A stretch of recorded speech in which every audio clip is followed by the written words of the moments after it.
Hi guys, welcome to Jason Samosa's Ufology Moment. I'm Jason Samosa and this is the Ufology Moment. Right now, right here, as you watch this, the moment is happening as we live and as we breathe. Thanks for coming to the moment. It's good to see you. Now look, there's all sorts of very serious stuff going on at the moment, but I just thought it'd be interesting to respond and react and to have a look at the recent Neil deGrasse Tyson interview with Kurt Jaimungal. Kurt Jaimungal's Theories of Everything podcast is fantastic. Link in the description. What's interesting is to get Neil's perspective and Neil's angle and the way that he sees things, because as we all know, he's a little bit of a science influencer slash communicator slash overbearing narcissist. Before we go deep into the Neil deGrasse Tyson rabbit hole, I think it's only fair that we have a moment to acclimatize. So I prepared this short compilation of classic DeGrassianisms, which I'm going to play for us now on the screen. Let's go.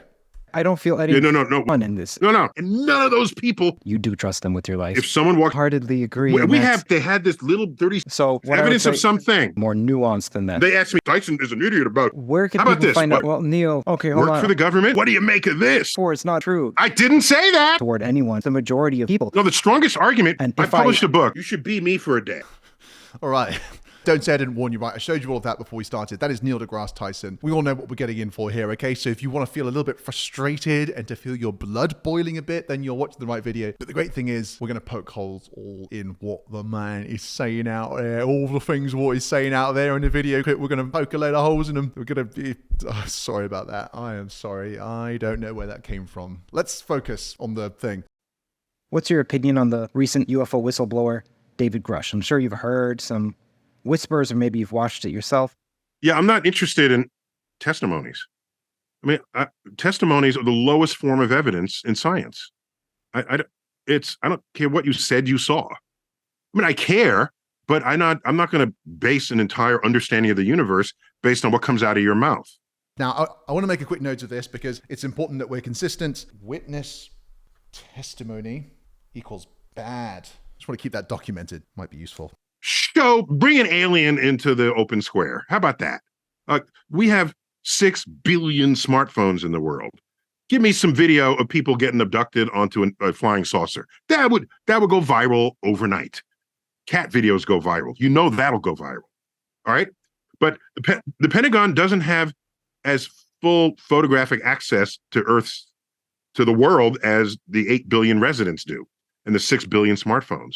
I've got a feeling that if Neil deGrasse Tyson actually was given video footage of what someone claims to be a UFO, I mean, of which exists an endless amount on the internet, I don't think he would take it seriously. And I would imagine if someone took a film where they claimed they interacted with non-human intelligences, I don't think he would take it seriously because he would say it's too outlandish a claim and how can I trust a video? So I think that comment is quite disingenuous. Also, the comment he made there about the Pentagon not having access to, good quality photography compared to the rest of the Earth, completely nonsensical and betrays a complete lack of understanding of the defense and intelligence community. The Pentagon does have access to the best imagery-based intelligence data in the world. In fact, they created an entire agency to do this. It's called the National Geospatial Intelligence Agency. The National Geospatial Intelligence Agency's mission is stated on their website. I'm just going to read a little paragraph from it here. Geospatial intelligence is the exploitation and analysis of imagery and geospatial information to describe, assess, and visually depict physical features and geographically reference activities on the Earth, which is the place where we live. Geointelligence consists of imagery intelligence, and geospatial information. So when Neil says... But the Pentagon doesn't have as full photographic access to the world as the 8 billion residents do. I think that he's really misunderstanding the Pentagon, the Earth, and the 8 billion residents, because he wouldn't take the 8 billion residents' imagery seriously, and the Pentagon has imagery that he would take seriously, which is probably far superior in its quality. Let's keep going. I'm thinking if we're being invaded by aliens, we would not need congressional hearings to establish that fact. Really? The aliens are coming and they're only going to restricted military airspace? Really?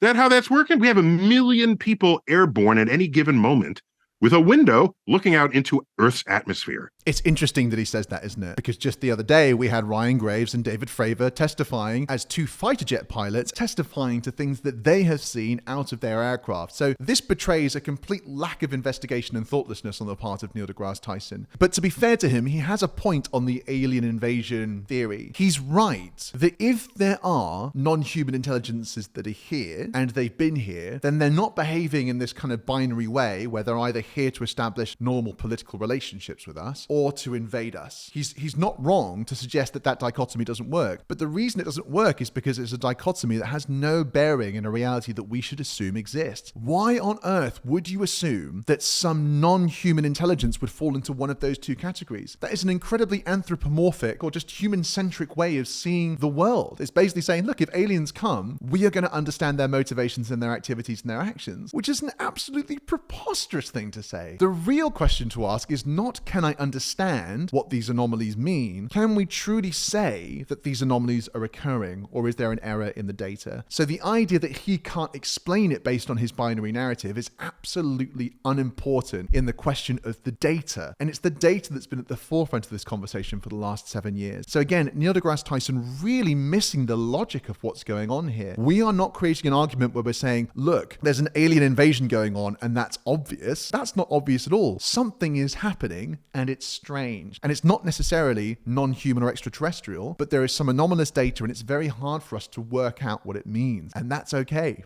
What's the term? Not cover up. Conspiracy. You wouldn't need to invoke a conspiracy, because what is a conspiracy theorist? It's someone who's pretty sure they know what's true, and where there's a gap in the data that would demonstrate it's true, they say it's missing because it's a cover-up. That's a conspiracy theorist. I think that definition of a conspiracy theorist is basically there to say, look, conspiracy theorists and people who invoke cover-up theories are stupid and aren't willing to do the hard work. But that's the wrong way to think about this. I think the first thing to ask is, do conspiracies happen? Do human beings sometimes conspire and collude to get an advantage to pursue their own purposes? And the answer is absolutely yes. Think of MK Ultra. Think of the Gulf of Tonkin. Think of the Twitter files recently, where we found out that people in the White House and people in the Washington establishment and in various corporations had a direct line of contact with Twitter, as well as the CIA during the Arab Spring. We saw a similar thing, the CIA colluding with Twitter to control narratives. In my own country, here in the United Kingdom, there was a story recently that I remember where a government minister, who was the health minister at the time, Matt Hancock, was speaking directly with the person that ran the Evening Standard to speak about how they can message and position the government in light of the COVID pandemic and decisions they were making. So do conspiracies and collusions occur to promote the benefits of certain groups of people? Absolutely they do. So why is it so bad for someone to invoke a conspiracy theory as a possible explanation for events that seem to be eluding prosaic explanations? It's not to say you should invoke a conspiracy all the time, but when you have something like this, where the data is really remarkable and confusing and unique, sometimes you need to invoke a conspiracy in an attempt to understand that data, and that is okay. So I think Neil deGrasse Tyson here is using the word conspiracy theory to bludgeon people who think a particular way, but there is no reason to discredit those people. Actually, invoking conspiracies in today's modern world where there is so much corruption, I think is a very reasonable thing. 70 million miles away. So let me not say incompetent. Let me just say the capacity of the US government to keep a secret, which is particularly tasty, is essentially zero. I don't think the claim is that they have kept the secret, though, Neil. And so the government is not as competent as that as you think they are.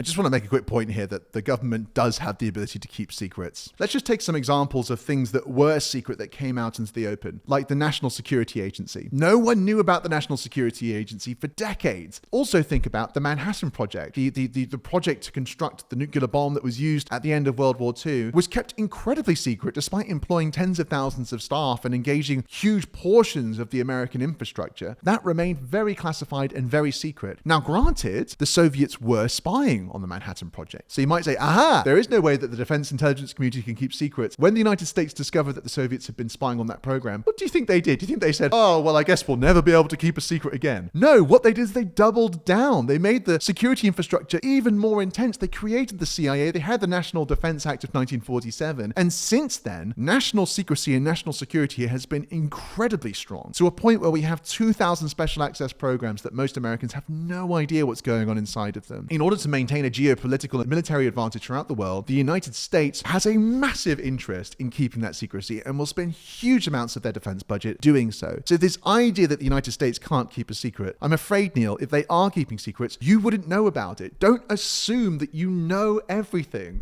Now, what do I base that on?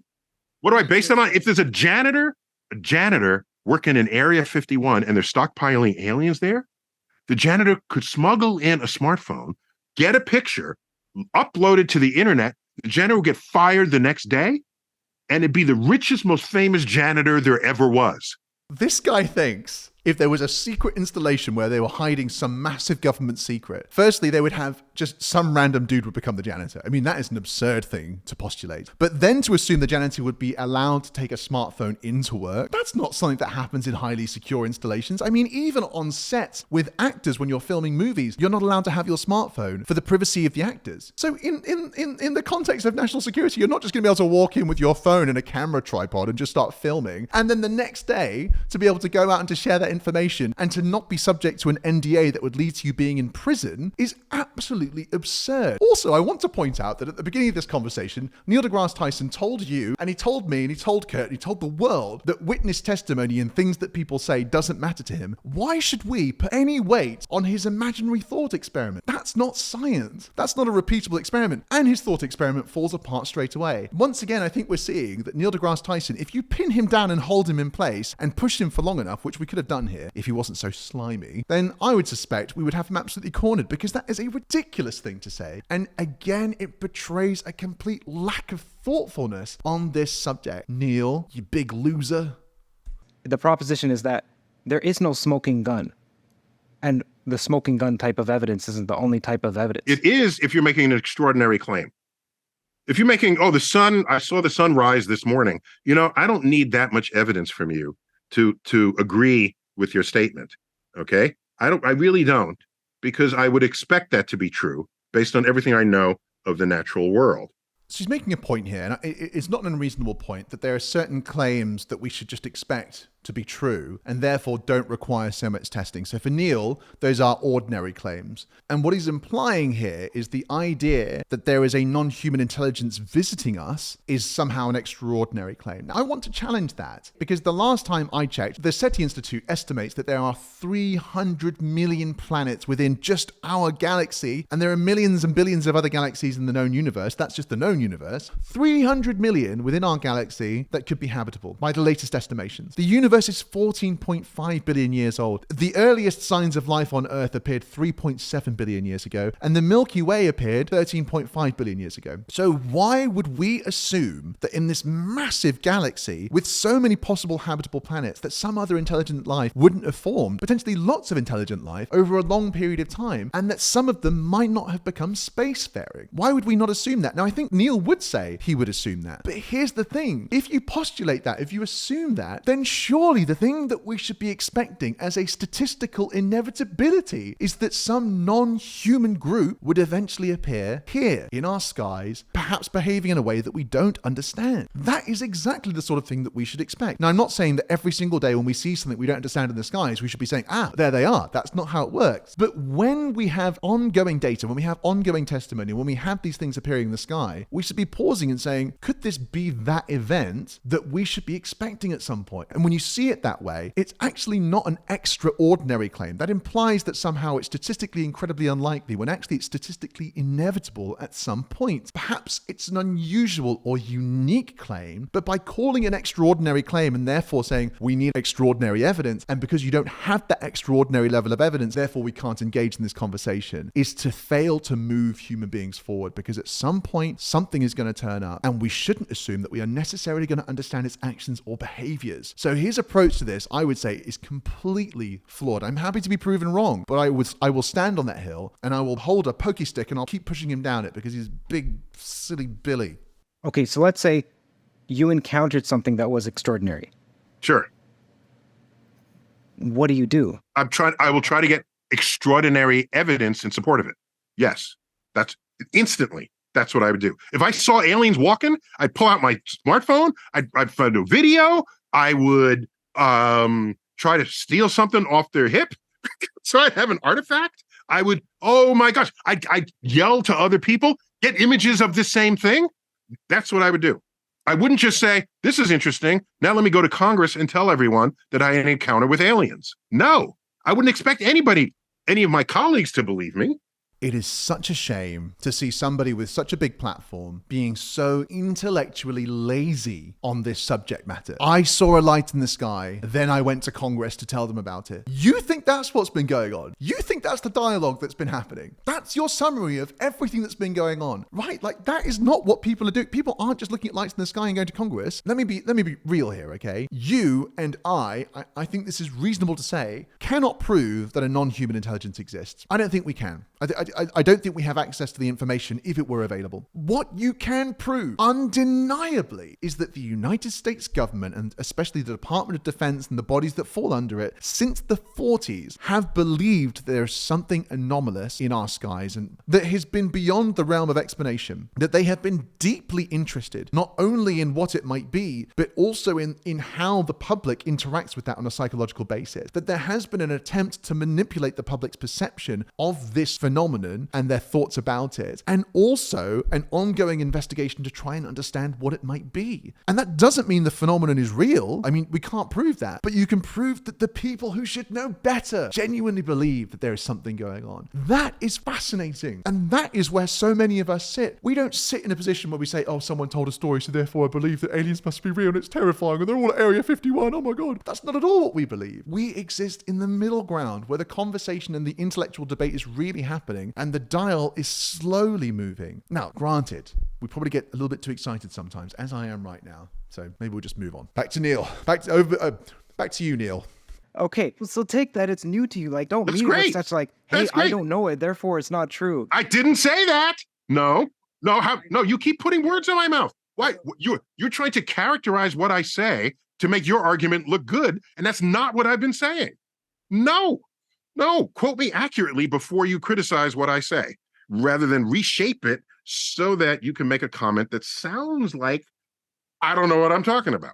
Isn't it crazy to listen to this man completely misrepresent what a huge portion of the global population believes on this subject matter? Completely misrepresent it over and over again. And then to get so furious when someone who is talking to him slightly misrepresents what he is saying. Did you see the rage in his face and in his eyes as he was saying it? The sense of entitlement, the sense of how dare you not properly represent what I am saying? That's wrong. And all for the benefit of making yourself look more intelligent. That is exactly what Neil deGrasse Tyson is doing. The man is an abomination. And like, you know what? If Christ was here, I bet he'd be really cross with him. Probably have a chat with him. Neil, what are you doing, man? You big idiot. Stop being such a big idiot, man.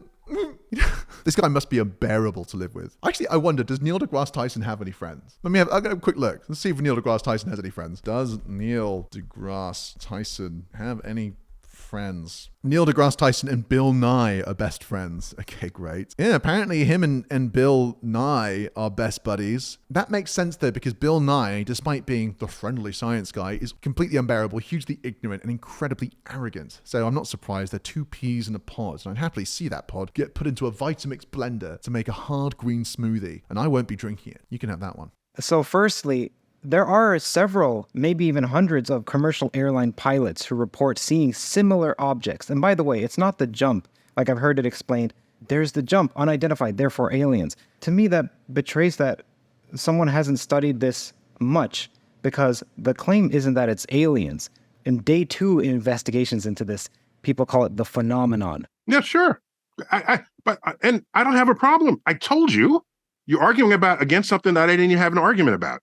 Yes, if there's something in the sky that we don't know what it is, and we have eyewitness testimony or any kind of testimony, or it's on your chart recorder, and we don't know what it is, figure out what it is. I don't have any problems with that. And I said I'd allocate money to it if I would control it. Pentagon already allocates money. I don't have a problem with that. So what are you saying back to me when I already said I don't have a problem with that? Let me figure out how to phrase this. Do you see the sentiment in the public of people who take this phenomenon seriously, whatever that is? I don't know what to call it. Ufologists, people who are interested in UFOs, they don't have to be believers, because what are they believing in? They don't know. It's just something extraordinary. Right. Okay, they like lights in the sky. Okay, that's fine. Do you get the sense that the sentiment is that you have a derisive, maybe even scornful attitude toward this? No, I don't. I do if you want to think they're aliens, but the fact that there's something that can't be explained, the universe brims with mysteries. Sure, go right ahead. Investigate it. No. The scorn is, I don't know what it is, therefore it's visiting aliens and it's a government cover-up. That's where I have scorn. I say you're straw manning people by saying, I don't know what it is, therefore aliens. People do say that. They do say that. Very few people. No, not few people. How many people do you interact with daily? I do. And I have comment threads. There's a whole... You're definitely not making this up here. What percent? Half, maybe? Half will say that I saw a UFO. Well, it strikes me as kind of important to not have a maybe here. I mean, if you're going to put your flag on the hill and you're going to start fighting us to the death, which is what this feels like, then I would suggest that you should probably have some statistic in mind of how probable it is that someone has this perspective, because it's quite important to the question of whether you're straw manning the argument or not. So saying half maybe and pausing and kind of making it up on the spot doesn't really serve to make you look more credible, which is strange for someone who is fighting so voraciously on this subject. I have more access to like people who think this way than you do in your daily life. And it's from that access to people, I give public talks in a year to, let me see, 40, 100,000 people a year. I will address in an audience, and I know what they think. And we have Q&A, so it draws from that. So it's not straw man.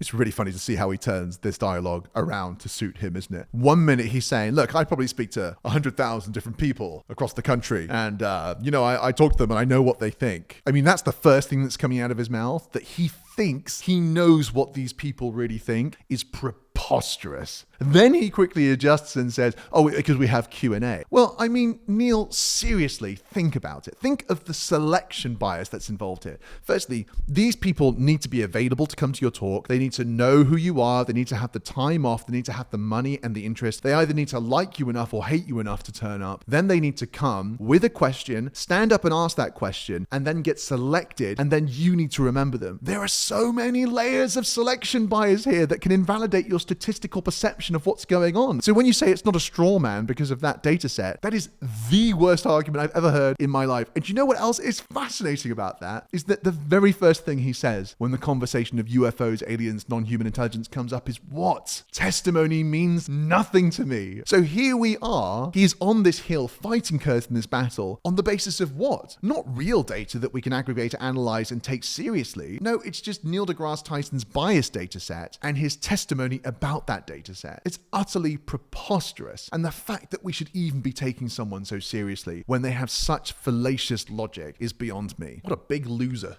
I published a book a few years ago called Letters from an Astrophysicist. And one of them was someone wrote to me from a skeptics organization, said, what do you make of this? The Pentagon decided to allocate $30 million to study UFOs. That's crazy. And he expected me to just completely resonate with him. And this is now 15 years ago. So some other program that was revealed to have received this money. And I said, pause. If there's something in the sky and we don't know what it is, I want the Pentagon to know about it. I want them to do this research. They didn't say that they're aliens. They just said it's something UFOs. So I chastised a fellow skeptic for his blind attitude towards the entire subject.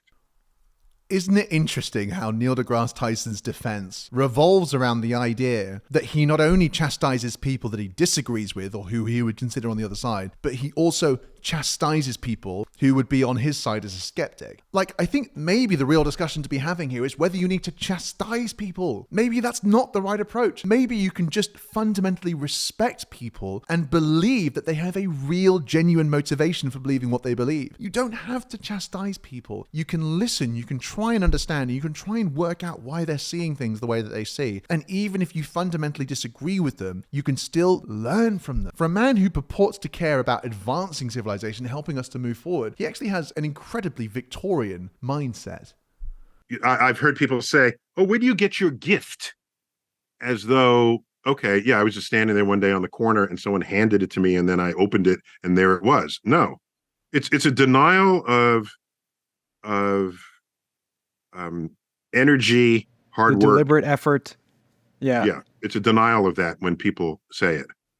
I also get there's a variant of that is, Neil, I just love your Twitter posts. Do you actually write them? Mm-hmm. Well, what's wrong with that one? What's wrong with that? It's a simultaneous compliment and insult. They say they love them. Do I write them?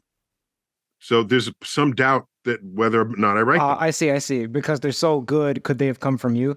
Correct. I love that at the end. Correct.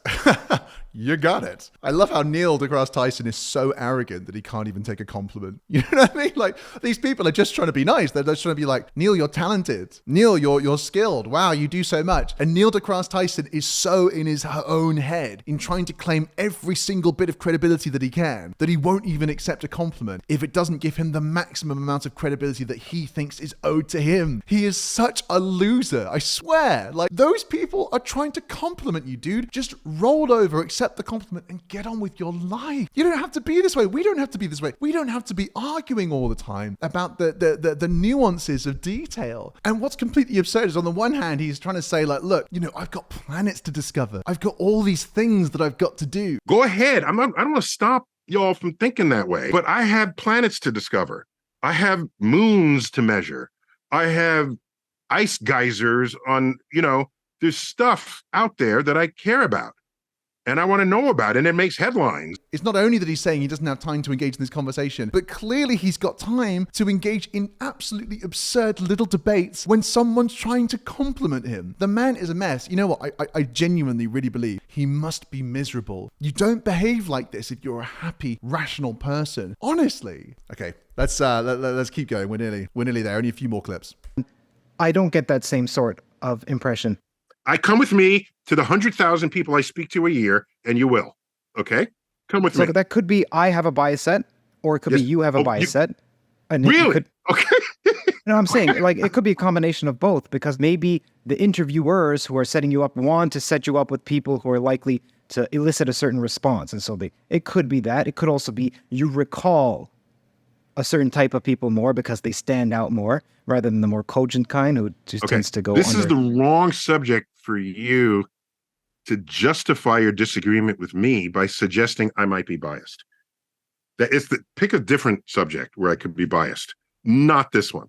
I also want to maybe retort to Neil deGrasse Tyson that maybe he shouldn't pick ufology and the history of the Department of Defense's interest and investigation of unidentified aerial phenomenon and the possible cover-up and conspiracy that's involved in it as a topic that he is an expert on. I mean, the hypocrisy here is just maddening. Where is he getting off? Kurt is just challenging him, saying, like, look, you've basically made up these statistics. So he doesn't say it like that. He's much more generous. And it's possible. It's possible. He's not even saying that it is. It's possible there's a bit of a bias going on here. And Neil deGrasse Tyson bites back and says, no. You don't get to challenge me on that. That's not a boxing ring that you get into. Yeah. Ugh. Give me a break. Give me a break, man. In that book with that chapter that it's of the sort, like, I saw a blurry object that moved erratically, thus aliens. I think that it would be more nuanced than that. They ask me, is it aliens? That's what they say every time. Every time. Well, that sounds like a question. Is it just some new mystery of the universe? Nothing... It lands on aliens every time. Okay, so it's no longer 50% of the time, it's now every time. Just an update for everyone. By the way, guys, Neil has changed the argument again. Just quickly, everyone get your pens. So the new version is, we've gone from 50, he'll start talking again any second now. Okay, we're now from 50 to 100%. Everyone update yourself, okay? Okay, ready to go back in. Let's go. It's Neil's time. But there's nothing wrong with asking a question like that. There isn't. That's why I put it in the book, and it has a very respectful answer. You want me to believe that there's a respectful answer from this guy? I do this. Don't you know what I do in a day? How many people I interact with? Who I interact with? Actually, Neil, I don't. I don't think any of us do. We are not completely obsessed with you. I don't know why he's spending all of his time trying to find planets when clearly he believes he has enough gravity to draw in celestial bodies. Like, this dude, literally his arrogance is so great that maybe he just needs to look in the mirror and he'll discover I don't know what I'm doing. I don't know what I just don't like him. I don't like him, okay? I don't have any more quips. I don't have any funny things to say. Let's go. Okay, we'll end on a question of probability. What number do you assign that those blurry objects are indeed aliens or something out of this world, let's just say? That there's something extraterrestrial? Yeah. I would say is it 1/100,000th of 1%? So that's 1 out of 10 million chance it's extraterrestrial. So what would convince you that it was extraterrestrial? You show alien, bring out the alien, bring out the space, put it in town square. Okay. Have people high resolution. I could give a whole list of things. Okay. I can give an of things. Okay. All right. Hey, Neil, just take a break. Take a break. It's okay. Hey, relax. Okay. Just take it easy. It's going to be fine. Everything's going to be okay. All right. The aliens, we're going to bring the aliens out for you, man. Don't worry. Hey, guys, get the alien. It turns out we were hiding them, by the way. We had them the whole time. So we can just bring them out into the town square, which, of course, we're all living in a town with a square where all of the things are brought out. So we'll bring it out, Neil. Ugh. Anyway, just a quick reminder of Neil deGrasse's mission, vision, and purpose in his life. Yeah, it's I use every part of my physiology that I can to help communicate and to teach. Well, on that one, I guess we'll just